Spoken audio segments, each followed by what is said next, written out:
Hello everyone, this is Ziwei Wang, and today I'm going to give you a brief presentation to the user experience research we have made to our new application. For the time being, this application was named the Vogue app. To begin with, the app is dedicated to providing a self-paced learning platform for users who are interested in educating themselves with new vocabularies. First thing first, we need to establish a new persona for this app. To be able to achieve that, we have conducted 4 user interviews for 4 testers who actually met our criteria. They are all aged between 20 to 29 years old. They're all living in a very busy and competitive working environment in the major cities, and they have all worked and studied a second language in the past 5 years, and have, most importantly, have all gained some experience and knowledge using the latest mobile apps. So in the end, we have created this persona called Lily. So Lily is a 26 years old female Chinese Australia who's currently living in the city of Sydney. She's a self-employed designer. She has got a bachelor degree in interior design. But currently, she's running her own business in a floral shop, doing design work, and also she owns a small interior architecture firm. Lastly, she's also a very active social media taker. So she has a YouTube channel, which is majorly focused on her vlogs. So for her goals and motivation of study, so Lily has a designer's mind pre-built, and she's constantly seeks freedom and inspirations. Learning a new language brings her inspiring opportunities and make new friends and experience different cultures across the globe. But there are certain features that Lily would desire during her study process. So these are the 3 key features that would be distilled from many. Number 1, Lily wants everything organized. So she would always want assistance in sorting and categorizing study materials so she can always stay on track. So number 2 is Lily already has created her habit using the digital social media. So why not turn it into some sort of positiveness in her study? I think so she thinks connection and peer learners could propel her study pace. Last one is the flexible study plans. So Lily will always to spend some scattered time, standing in the line, or also waiting in the metro. Just use those times for study. So we're gonna have so she wants flexible study plans that she can accomplish during those periods and don't feel like her time is wasted. So after all, the problem statement we have summarized as such. So Lily needs a way to slice the vocabulary into flexible study sections so that she can memorize and review during her scattered times. Obviously, there are challenges for Lily to sustain her study pattern, and that actually applies to everyone. For Lily more specifically, number 1, she doesn't know how and where to use the words she acquired in her life scenario.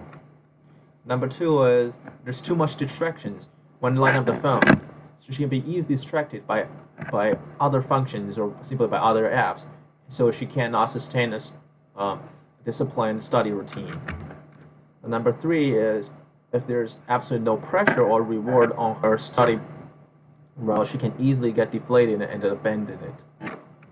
So number 4 is she could lose her patience and switch other apps if she can't see any result periodically. So we have to make some observable achievement to encourage her to keep going. So above all, this can be summarized as Lily's quotes. I like my major so much so that I was happy to witness progress of myself sounding and reading more like a professional. So now we move into the prototype session. So we have created a series of low fidelity wireframes just to research on how does the system and the structure of the app should be. This is our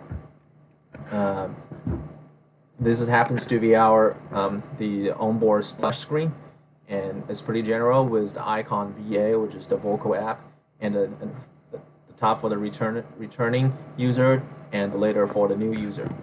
So by clicking it, it comes to the sign up function. You can sign up with your email and with a third party, Facebook and Google, and after confirmation, it moves you into login. Or other than direct sign up, we give the option for the new user to explore the function, so they can understand what the key features are. So these key features we developed are mainly focused on the desire of Lily. So she can build on her own flashcards with medias rather than just tags. So she can actually blend it into a scenario and knows to memorize it and knows how to use the words she acquired. Number two is about social media, so she can gain peer pressures and do competitive games to give him more motivations in study. So number three is about introducing how does the flashcard system work, how does task works. After all that, it comes back to the sign up page.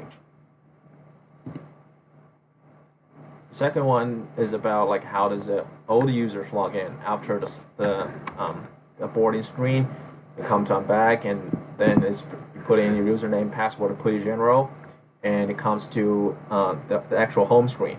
So on the lower button, it's pretty straightforward. You have 4 buttons showing the home, the network, the flashcards, and the shopping, which is related to what in the exploration page. And on the upper left, you can edit your own profile there, and you add an image and change your personal information over there as well. So behind my profile, you'll be capable to it's vocab list. So over there, you'll be capable to view the vocab you have. You can add new ones, and then you can delete ones. On the upper right hand, you can also view them as vocabularies. So it comes to some of the core functions. One is adding new word. So by adding new words, then you have 2 ways. Either you can go into at your home screen, click the plus sign, you can go directly to the new word interface and adding your new words, put definitions, add your own hint with other medias, and get your own ratings. Or you can comes to your personal vocab list and hit the plus sign over there too. Later on, we're gonna briefly go through what's on the home page about the lower button ribbon. So the third one on the flashcard, you have you can practice. You can make your daily practice. So there are the daily tasks. You can also change it to a more advanced level as well, which give you more points. And then for each of the practice, you have opportunity to use the hints, but it is only a limited number of those. If you want more, you probably would spend some of the points you've gained in the shop to get them. So in the end, you can see like which ones you have made wrong, and then you can go back to review them as well. So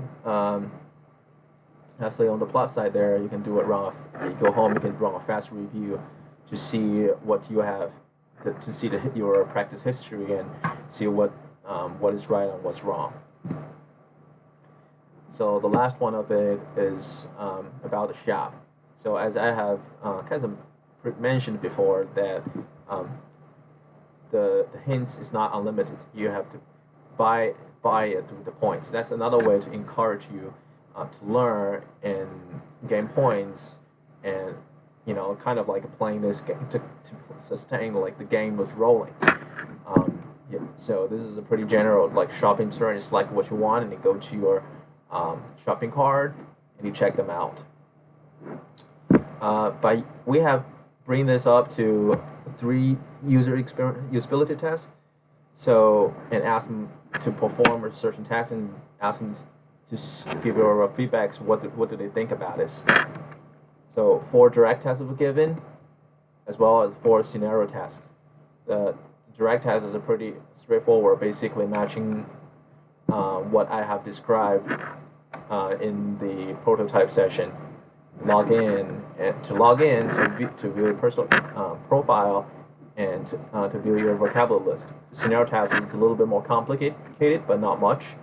To create a vocabulary category and throw a couple of new words into it, and to add a few new cards to share with them with some fictional friends, to revisit study plan and add new ones. So adding new ones. Lastly is basically challenge you how to use the store. So definitely, I have received some valuable feedbacks from the users. These are some of the most interesting, I think, as well as most valuable ones. So number one is one of the comments from the tester. They said like the default home screen looks very overwhelming, but seems irrelevant, which I kind of agree, because you see on the upper ribbon the trendy recommended live, they're not directly related with the functions that was promoting to them. And also, it's also it's not related to the task that I was asking them to perform. So in the end, I have made some improvement just to simplify this, and to put a direct access to today's study plan and reviews and dictionaries. So when they get into the app, they won't be distracted at all. So the number two change is towards adding new words. So after the words is added, comments I've received was saying like that they feel like the share was kind of unnecessary because it's too demanding and indicative. When you just want to add a word and you kind of implying that you must share with somebody. So to make it less demanding and more kind of like and also more reasonable, like I put the sharing into a symbol on the upper right, and then you have a go home and add another options down below, which is pretty intuitive that way. So the third one is about the shop. One of the feedbacks was asking like, oh, what kind of currency I'm using, because from this one you can tell like I'm using dollars to buy points, but on the latter ones you by using point to hints, and that kind of like is confusing because you don't know what exactly what kind of unit you use to check out. So in the end, I have made such adjustments so that you only use cash to buy extra points. You can, first of all, you can gain points from your completing your study plans, but if you want extra, you can spend money with it. But ultimately, inside of app, everything is buyable by points. All right. So coming to the next step, we have to kind of like laying out the future plan. So what are we going to do next?